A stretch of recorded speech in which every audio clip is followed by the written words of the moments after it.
Hello everyone, I am Ishan Nanjikar from Department of Civil Engineering, Auburn University. I am here to present my views on the topic Energy Future of Alabama. The state of Alabama lies in the southeastern region of USA. It has a population of 4.8 million and a GDP of $200 billion. Alabama ranks 30th in terms of total area among the 15 states of USA. The energy consumption per capita is 393 million BTU with a total energy expenditure per capita of $4,140. The total energy production of Alabama is 1,256 trillion BTU. Alabama is rich in energy resources with sizable amount of coal as well as crude oil, natural gas and coal-bed methane reserves. Other than these fossil fuels, there are many dams and forests which serve as hydroelectric power and biomass energy respectively. As per 2015 records, 13.1 million tons of coal, 168 billion cubic feet of natural gas, and 9.7 million barrels of crude oil was extracted from Alabama. The high per capita consumption of Alabama is because of the industrial sector, which includes electricity generation. About 2/5 of the energy was consumed by industrial sector, which was even more than the residential and transportation sector added together. Energy requirement of the industrial sector was mostly met by natural gas and biomass, whereas the transportation sector accounts for most of the petroleum used in the state. Coal and natural gas accounts for almost 60% of the electricity produced here. Rest of the electricity is produced by nuclear and hydropower. This high use of fossil fuels is sure to result in emissions. Almost 120 million metric tons of CO2 was produced in 2015. About 3/5 of the electricity produced in electric power plant uses coal and natural gas as fuel. These accounted for half of the CO2 emissions in Alabama. Rest of the emissions came from other sources like vehicular emissions and industries. Residential and commercial sector accounted for less than 5% of these emissions. If Alabama had used more renewable energy sources, the emission would have been less. Of the total energy produced, only 20% is supplied by renewable energy. Only two sources of renewable energy are used in Alabama, that is hydroelectric power and biomass energy. The potential for solar energy is untapped, and also the biomass energy is not fully utilized in the state of Alabama. As mentioned before, Alabama is rich in fossil fuels as well as renewable resources. You can see a lot of open cast and underground coal mines to the west of Birmingham in the map. Even though annually mined coal is 13.1 million tons, most of it is exported as it is high quality metallurgical coal used for steel making. To feed the coal power plants in Alabama has to import coal. That's why Alabama has very few coal powered power plants. Most of the electric power plants in Alabama use natural gas or hydropower. The nuclear power plants also supply 30% of the total electricity produced in the state. There are currently 2 working nuclear power plants in Alabama. Talking about petroleum and natural gas, they both primarily come from Black Warrior Basin. Natural gas comes in the form of coal-bed methane. Alabama has some offshore reservoirs too, but production from those is very less. The state's north include the southern limits of the Appalachian Mountain. Alabama's many rivers flow from the Appalachian Highlands towards the Gulf of Mexico, and several dams along these rivers provide hydroelectric power. Talking about biomass, forests cover more than 2/3 of Alabama, giving the state ample biomass resource.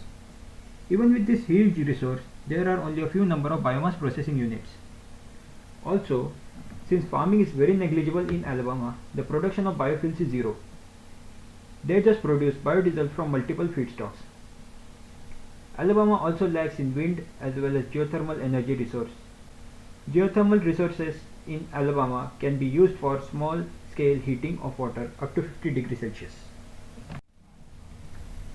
Considering the current rate of production, Alabama has coal for at least 15 years and natural gas for at least 10 years. The crude oil production in Alabama can last for just 6 years. The use of fossil fuels is sure to produce CO2 emissions. Other than CO2, there are air emissions in the form of particulate matter, NOx and SOx. The obvious sources for these being electric power plants and vehicles from transportation sector. As per 2015 emission data, CO2, NOx and SOx emissions were respectively 64 million, 117,000 and 51,000 tons. Other than air emissions, a lot of water bodies are polluted because of mining activities. In Blackwater River watershed, many rivers are polluted by runoff carrying acids, heavy metals and sediments. This in turn affects the aquatic life of the river and also the people drinking water from these rivers. There is also the problem of land use change, but since all the energy related activities are being carried out from the past, there hasn't been much land use change problem lately.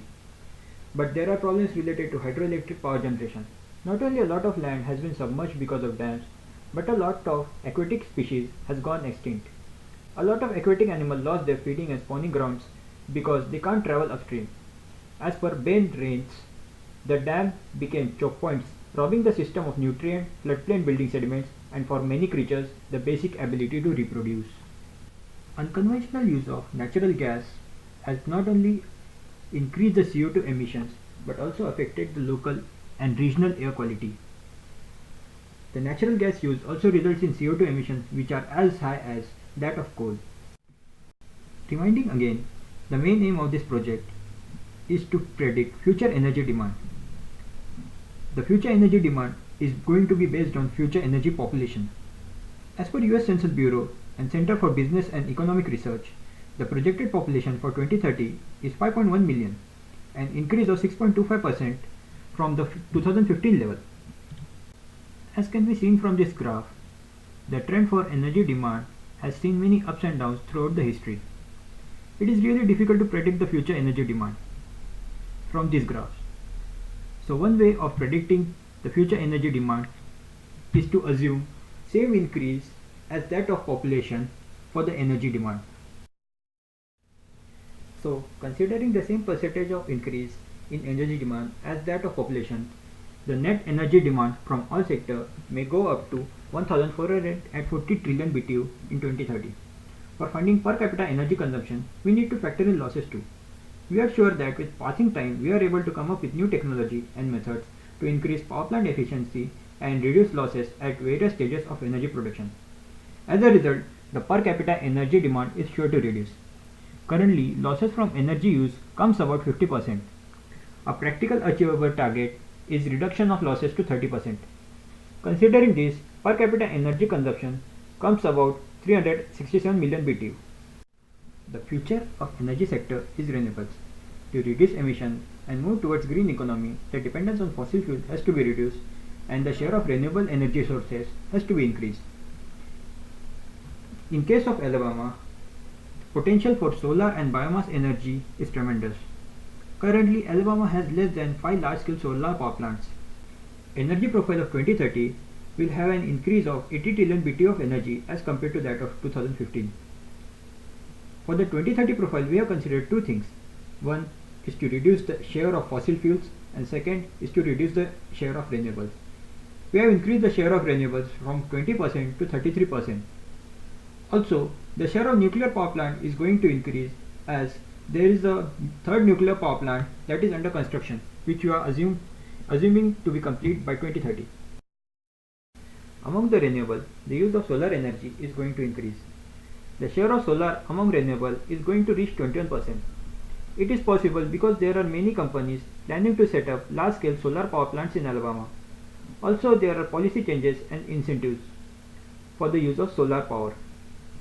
Hydroelectric power and biomass are also going to have increased use, but their share is going to reduce. Now the question comes, is our energy profile environmentally friendly? Yes, it is. The amount of energy produced from fossil fuel reduced by 36%, which means that our CO2 emissions along with SOx and NOx emissions are going to reduce. Also, the shift from coal mining will result in less chances of pollution of nearby water bodies and less production of solid waste and dust emissions. Another problem related to aquatic life, that is in case of hydroelectric power plants, can be solved by using small scale measures such as using water lifts and water steps for fishes to travel upstream. Also, the methane emissions from the dam can be reduced by timely dredging of the dam reservoir. Now the next question that comes to our mind is this profile practically possible? The answer is yes. The main point concerning the practicality of the profile is the increase of solar energy to 21%. It is possible to increase solar energy use to 21% because there are many companies that are planning to invest in solar, and also there are many rules and regulations coming to encourage people to use solar. So I think this is possible. Lastly, I would like to thank you for listening through my views.